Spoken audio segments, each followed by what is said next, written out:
Bien-aimés dans le Seigneur, je vous salue tous au nom de Jésus-Christ de Nazareth, notre Seigneur Sauveur, celui qui a donné sa vie à la croix pour nous sauver, et dont Dieu a ressuscité d'entre les morts pour nous donner cette espérance de la vie éternelle. Amen. Merci à vous tous qui allez me suivre. Je prie vraiment le Seigneur que ce message soit une bénédiction pour vous, parce que c'est Dieu qui a mis dans mon cœur ce message pour vraiment encourager son peuple. Alléluia. Voilà, je vais commencer dans Luc chapitre 3. Luc chapitre 3, donc du premier verset jusqu'au verset 2. Alors, la 15e année du règne de Tibérie César, lorsque Ponce Pilate était gouverneur de la Judée, Hérode tétrarque de la Galilée, son frère Philippe tétrarque de l'Ithurée et du territoire de la Trachonite, Lysanias tétrarque de l'Abilène et du temps des souverains sacrificateurs Anne et Caïphe, la parole de Dieu fut adressée à Jean, fils de Zacharie, dans le désert. Voilà, ici, la Bible nous parle du désert. Le désert, Jean était un appelé de Dieu, donc si je me trompe, dans Jean 1, verset 6, il dit, il y a eu un homme du nom de Jean qui était envoyé par Dieu. Donc voilà, Dieu l'avait choisi pour qu'il soit son messager, mais Dieu va lui parler ou va lui adresser la parole ou dans le désert. Voilà, j'ai intitulé ce message le désert. En fait, voilà, c'est un message qui est vraiment fait pour encourager tous les enfants de Dieu, ceux qui aiment Jésus-Christ de tout leur cœur et qui passent par des moments difficiles. Voilà, ce message-là pour encourager le peuple de Dieu. Donc, pour bien comprendre vraiment le désert, je vais prendre dans Osée 2, à partir du verset 16. La Bible dit, c'est pourquoi voici, je vais l'attirer et la conduire au désert, et je parlerai à son cœur. Là, je lui donnerai ses vignes et la vallée d'Accord comme une porte d'espérance, et là, elle chantera comme au temps de sa jeunesse et comme au jour où elle remonta du pays d'Égypte. Amen. Ici, Dieu attire, donc il parle d'attirer le cœur d'Israël, son peuple, dans le désert. Pourquoi le désert? Parce que le désert, c'est un endroit aride. Le désert, c'est un endroit où il n'y a rien. Le désert, c'est un endroit où c'est sec. Le désert, dans le désert, on n'a pas comment dire, le confort. Dans le désert, on est seul. Dans le désert, il n'y a personne, des fois, qui peut nous secourir. Mais Dieu amène son peuple dans le désert pour pouvoir tisser une relation personnelle, parler cœur à cœur avec son peuple. Parce qu'ici, il dit, donc, je parlerai à son cœur. Dieu veut toucher le cœur. Dieu veut mettre sa parole dans notre cœur. Dieu veut que, voilà quoi, c'est-à-dire que nous puissions vraiment, c'est-à-dire bâtir sa personne dans notre cœur. Et cela ne peut se faire que dans le désert. Le désert, pour nous, ça symbolise des moments difficiles, des moments, voilà, des moments vraiment arides, des moments, des épreuves, des moments douloureux où parfois nous-mêmes on ne comprend pas. On se dit, mais qu'est-ce qui se passe? Je crains le Seigneur, j'obéis à sa parole, je marche selon les lois de l'Éternel, mais qu'est-ce qui m'arrive? C'est des moments où on ne comprend pas. Mais bien aimé dans le Seigneur, c'est vraiment pour nous encourager. Vraiment, quoi, sachez que si vous passez par le désert, si vous craignez véritablement le Seigneur, ce n'est pas des moments d'abandon, mais c'est parce que le Seigneur veut parler à notre cœur, parce que Dieu veut vous parler, parce que Dieu a mis quelque chose en vous, mais il y a besoin de ce cœur à cœur, il y a besoin de ce moment seul avec le Seigneur où Dieu va communiquer où Dieu communique dans nos cœurs, dans vos cœurs, vous qui passez par là aujourd'hui, ou je sais pas, demain ou après-demain, voilà quoi. Voilà, chacun son désert. Vraiment, c'est des moments où Dieu, voilà, veut bâtir la relation à nous, et cette relation nous amène à connaître encore plus le Seigneur. Dans cette relation, le Seigneur nous forme. Dans cette relation, le Seigneur nous brise. Dans cette relation, le Seigneur, voilà quoi, c'est-à-dire brise notre personne. Jean a dit que moi je diminue, que lui croisse. Parce que Jean savait que c'est-à-dire si c'est lui qui avait toute la place, il ne pourrait pas servir son Seigneur. Nous aussi, on a besoin que, voilà quoi, que notre personne, que notre nous disparaisse et que Jésus-Christ seul règne dans notre vie. Donc, au verset 17 de Osée 2, il est dit, là, je lui donnerai ses vignes et la vallée d'Accord comme une porte d'espérance. Et là, elle chantera comme au temps de sa jeunesse et comme au jour où elle remonta du pays d'Égypte. La Bible dit, le Seigneur dit, c'est là où, dans le désert, là où il n'y a personne, là où on ne peut pas compter sur quelqu'un, là où on ne voit personne, parce que, bien aimé, dans le désert, quand on va dans le naturel, personne n'aime aller au désert. Personne, bon, à part ceux qui ont quelque chose à y faire, mais parce que c'est un endroit aride, parce que c'est un endroit où on ne trouve des fois même pas de l'eau à boire. C'est un endroit où il y a la sécheresse, c'est un endroit où il y a des serpents, des scorpions, il y a toutes sortes de bêtes féroces, venimeux, je peux dire. C'est vraiment un endroit où personne n'aime aller. Mais Dieu amène dans le désert parce qu'il sait que c'est lui qui est avec nous dans le désert. C'est lui qui nous garde contre les serpents venimeux. C'est lui qui est notre eau. Il va nous donner à boire dans le désert même s'il n'y en a pas. Voyez? Donc, il va, comment dire, faire jaillir de l'eau dans le désert pour que nous puissions boire et que nous ayons la force de continuer à marcher dans ce désert-là parce qu'on a besoin de force, parce que le désert, c'est un moment très, très difficile. C'est des moments où des souffrances, des moments de pleurs, des moments où on gémit, que personne ne nous entend, personne ne nous comprend parce que les gens ne vont pas comprendre, les gens ne vont pas, voilà, on pourra même parler, mais personne peut-être ne pourra te comprendre. Voilà. Mais si Dieu permet ce moment-là, pourquoi? Parce qu'il sait ce qu'il fait après le désert. Ici, il est dit, donc je lui donnerai ses vignes. Mais dans le désert, est-ce que les vignes peuvent-ils pousser? Voyez? Mais les vignes ici, ça symbolise aussi la bénédiction de l'Éternel. Mais on ne peut pas entrer dans cette bénédiction-là sans avoir passé par le désert. Même si nous voyons le désert, mais Dieu ne voit pas le désert parce qu'il est capable, Seigneur, comment dire, de rendre la terre du désert féconde de sorte que la vigne pousse. C'est-à-dire, Dieu est capable de transformer des moments là, de souffrance, des moments de douleur, des moments d'incompréhension. Il peut le transformer en des moments de bonheur, des moments de joie. Mais il faut passer par là, bien aimé. Il faut accepter de passer par le désert. Oui. Si on ne passe pas par le désert, on ne peut pas être formé. Oui. Et là, Dieu promet la bénédiction. Et Dieu promet aussi, il dit, et la vallée d'Accord comme une porte d'espérance. La vallée d'Accord, c'est dans Josué 7, quand, je crois au verset 24-25, quand Akan avait péché. Donc Israël avait subi la défaite. Mais qu'est-ce qu'il fallait faire? Dieu avait parlé à son serviteur. Et ils avaient pris Akan, toute sa famille, son bétail, tout ce qui lui appartenait. Ils avaient amené dans la vallée d'Accord. Là, ils l'ont lapidé, ils ont brûlé tout ce qui lui appartenait. Donc cette vallée-là symbolise une vallée de souffrance, une vallée d'épreuve. Voyez, bien aimé, mais Dieu dit ici, c'est-à-dire, là, je lui donnerai ses vignes et la vallée, d'accord, comme une porte d'espérance.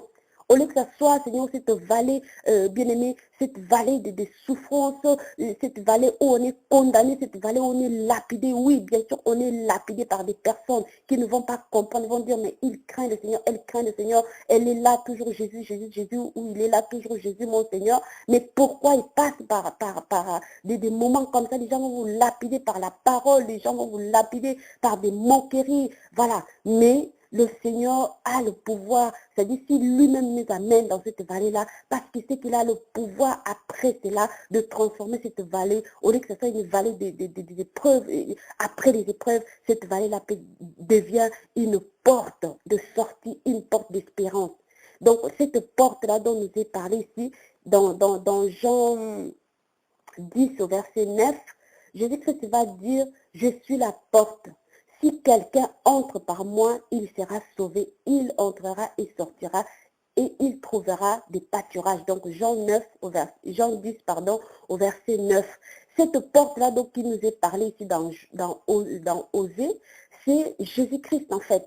Après avoir passé par des épreuves, Voyez, c'est pas, ça ne veut pas dire qu'on n'a pas Jésus dans notre vie, mais il y a celui dans le désert, Dieu tisse une autre forme de relation. Dieu bâtit une forme de relation où on ne dépend que de lui, où on se confie qu'à lui, parce que des fois, quand on n'est pas dans le désert, on sait qu'il y a un frère tel, il y a une soeur telle, il y a ma famille, il y a ceci, il y a cela. On peut compter sur les gens, on peut compter sur nous-mêmes, mais là, dans la vallée, c'est-à-dire on n'a plus rien.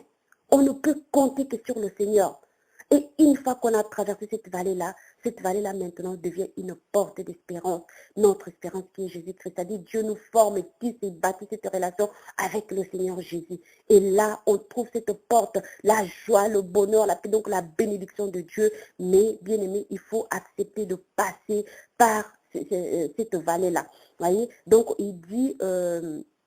voilà, la vallée d'accord comme une porte d'espérance. Et là, elle chantera comme au temps de sa jeunesse et comme au jour où elle remonta du pays d'Égypte. Là, c'est-à-dire, après avoir passé cette vallée-là, le Seigneur ouvre maintenant cette porte qui est Jésus-Christ. Il est la paix, il est la joie, il est notre sécurité, il est notre bonheur, il est notre richesse, il est la richesse à l'infini. Alléluia. Et là, c'est-à-dire, le Seigneur nous redonne la joie. Parce que quand on accepte Jésus-Christ comme Seigneur, l'Égypte ici symbolise le moment où Israël était sorti de l'Égypte. Pour nous, ça symbolise le moment où Dieu nous sort du monde, où on rencontre Jésus-Christ, où on entend parler de lui, là, de ce Seigneur-là, on entend parler de la parole, Seigneur, de Jésus-Christ. On l'accepte comme Seigneur. Et là, on est dans la joie parce qu'on sort du monde, parce qu'on sort, on est libéré quelque part.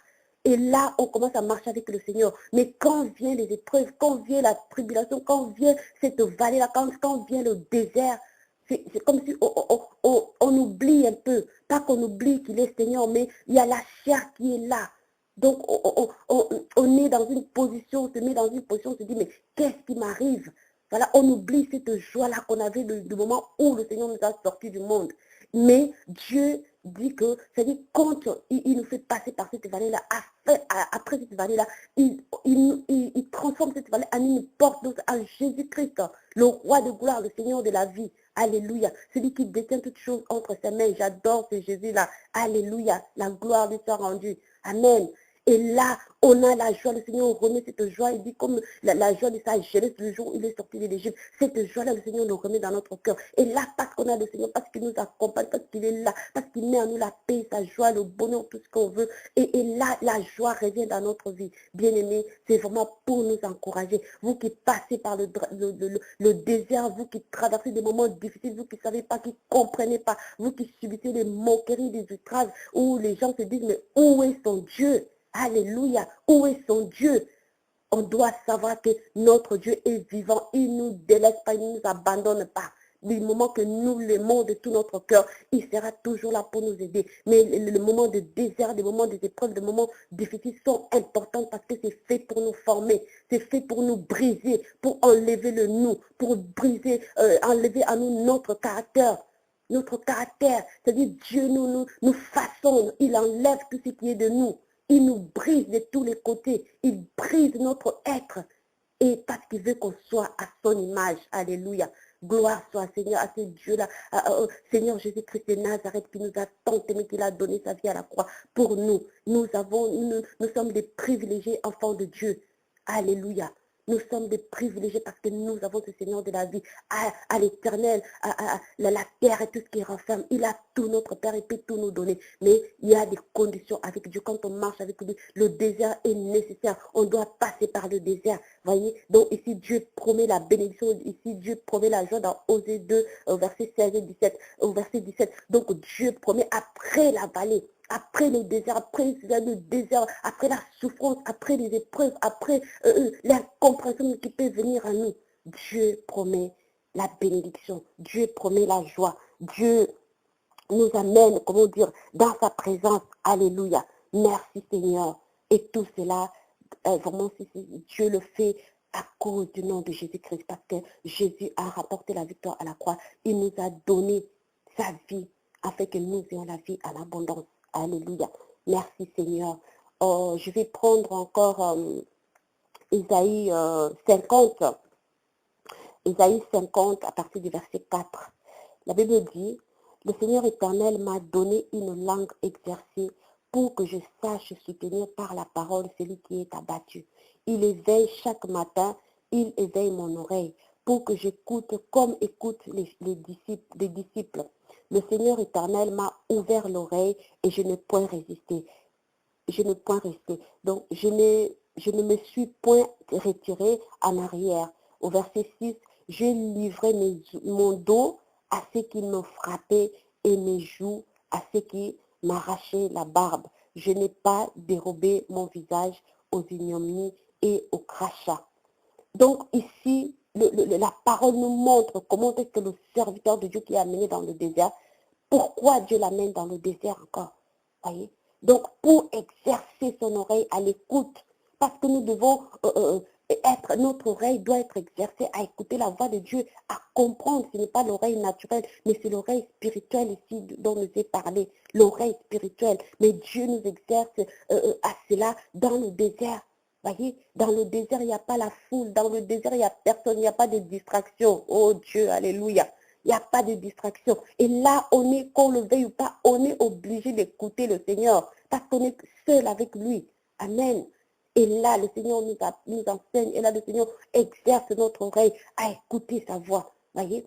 Pourquoi? Parce qu'il dit ici, voilà, pour que je sache soutenir par la parole de celui qui est abattu. C'est-à-dire, dans le désert, le Seigneur nous apprend à écouter sa parole, à comprendre sa parole. Le Seigneur stocke à nous, dans notre esprit, la parole. Pourquoi? Parce qu'il sait que demain, il y aura quelqu'un qui va être autour de nous ou sur notre chemin qui aura besoin d'être consolé. Mais si nous n'avons pas la parole, si notre oreille n'a pas été exercée pour comprendre la parole de Dieu, pour recevoir la révélation, pour que on ne pourra pas on ne pourra pas aider celui qui a besoin, celui qui a le cœur abattu, qui a besoin de recevoir la parole de Dieu, la parole qui amène la paix, la parole qui va le consoler. Alléluia. Voyez donc, le désert est important pour nous, enfants de Dieu, les véritables enfants de Dieu bien-aimés. Voyez.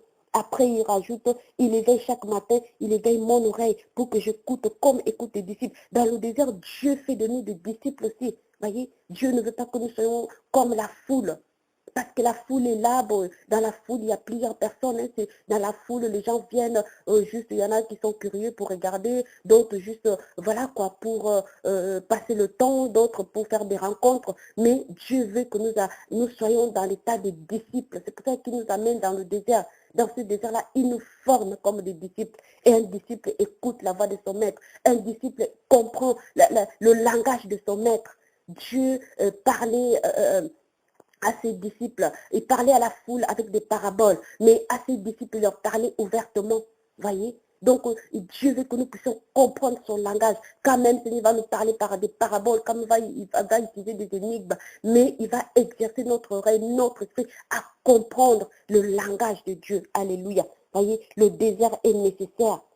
Et il dit au verset, la parole dit au verset 5 d'Ésaïe 50, le Seigneur l'Éternel m'a ouvert l'oreille et je n'ai point résisté. Je ne me suis point retiré en arrière. Je livrais mon dos à ceux qui me frappaient et mes joues à ceux qui m'arrachaient la barbe. Je n'ai pas dérobé mon visage aux ignominies et au crachat. Ici aussi, c'est le brisement. Voyez, le serviteur de Dieu aussi, Isaïe que nous lisons aujourd'hui, voilà, il était passé par là, par le désert. Parce que le désert forme, dans le désert, le Seigneur nous brise. Il brise notre caractère. Il dit, au verset 6, il est dit, j'ai livré mon dos à ceux qui me frappaient. Voyez, quelqu'un te frappe, tu donnes encore ton dos, tu dis, vas-y, frappe. Et mes joues à ceux qui m'arrachaient la barbe. Donc, comme si lui n'existait plus. Voyez? Parce que quand tu passes par le désert, les gens vont t'insulter. Les gens vont se moquer de toi. Les gens vont dire tout un tas de choses sur toi. Les gens vont dire, voilà, parce qu'il a péché, voilà, il subit le jugement de Dieu. Les gens vont inventer tout un tas de choses. Mais toi, tu dois savoir, si tu crains ton Dieu, tu dois persévérer. Parce que Dieu est toujours là avec toi. Alléluia. Dieu, dans le désert, ne nous abandonne pas, mais il nous brise. Voyez, des fois, on a des caractères bien aimés. On a chacun une manière de parler, une manière de réagir, une manière de répondre. Mais Dieu ne veut pas, Dieu veut que nous soyons à son image. Il ne veut pas que nous ayons des caractères difficiles, des façons de répondre. Il veut que nous parlions. C'est-à-dire quand on ouvre notre bouche, que les paroles qui sortent de notre bouche communiquent une grâce à ceux qui l'entendent. Amen. C'est pour cela que Dieu nous amène dans le désert. Il brise notre personne, il enlève le nous. Voyez, pour que nous puissions, voilà quoi, quelqu'un te frappe sur la joue gauche, tu donnes la joue droite. Quelqu'un qui t'insulte, tu ne réponds pas aux insultes, aux crachats, aux moqueries. Le Seigneur nous a donné cet exemple à la croix. On a craché sur lui, il n'a pas répondu. Voyez, il a dit, Père, pardonne-leur. Mais ça, c'est Dieu qui nous travaille. C'est Dieu qui nous amène dans cet état-là. Nous-mêmes, nous ne pouvons pas le faire, bien aimé. Voilà, ce message, c'est vraiment pour encourager les enfants de Dieu. Les temps sont difficiles. Les véritables enfants de Dieu, ceux-là qui aiment le Seigneur, ceux-là que Dieu a appelés vraiment à son service, doivent passer par le désert. Parce que dans le désert, Dieu les forme. Dieu a formé Moïse dans le désert. Dieu a formé Jean-Baptiste dans le désert. Pourquoi? Pour aller libérer son peuple, pour aller parler à son peuple, pour aller préparer le chemin. Aujourd'hui, Jean-Baptiste était venu préparer l'arrivée du Seigneur dans ce monde en tant qu'homme. Mais nous, aujourd'hui, nous avons à préparer le chemin de Christ parce que le peuple de Dieu, parce que le Seigneur revient chercher son peuple et le peuple doit se préparer. Alléluia. Et nous devons passer par le désert parce que c'est là où le Seigneur nous forme. Bien-aimés, soyez encouragés si vous passez par des moments difficiles, dans des temps vraiment de découragement où vous ne savez plus, vous ne comprenez plus, où vous subissez peut-être les injures de la part des autres, des frères, des sœurs, même des moqueries. Bien-aimés, soyez encouragés. Si vous craignez véritablement le Seigneur, soyez encouragés en sachant que Dieu est avec vous. Le Seigneur est avec vous. Le Seigneur est là pour vous donner la force. Le Seigneur est là. J'espère vraiment que ce message va vous encourager, enfants de Dieu, véritables disciples du Seigneur Jésus-Christ. Nous devons arriver à l'état des disciples pour que nous puissions servir notre Seigneur et accomplir sa volonté. En tout cas, soyez bénis, vraiment bénis, bénis de la part du Seigneur. Et vraiment que la grâce de Dieu nous aide, que la grâce de Dieu vous couvre et vous tous avec vos familles. Nous savons que notre Seigneur revient bientôt. Nous avons à nous préparer et vraiment quand le désert arrive, laissons-nous faire par le Seigneur parce qu'il sera toujours là. Même si tout le monde nous abandonne, le Seigneur lui ne nous abandonnera pas parce qu'il est là. Qu'on soit dans le désert, qu'on vive dans ce monde, qu'on aille dans le séjour de mort, il sera toujours avec nous. David l'a dit, où irai-je loin de ta face? C'est-à-dire partout où on est, le Seigneur est avec nous. Mais nous devons accepter. C'est-à-dire qu'on doit passer par le désert et le Seigneur sera toujours là pour nous donner la force. Après le désert vient le temps aussi de la bénédiction parce que notre Dieu est bon. Alléluia. Soyez encouragés, fortifiés vraiment et que la grâce du Seigneur nous suffise pour toutes choses. À lui la gloire dans le lieu céleste. Jésus-Christ est son nom. Il est Dieu, il est maître, il est souverain, il est le roi de rois, le Seigneur de Seigneur.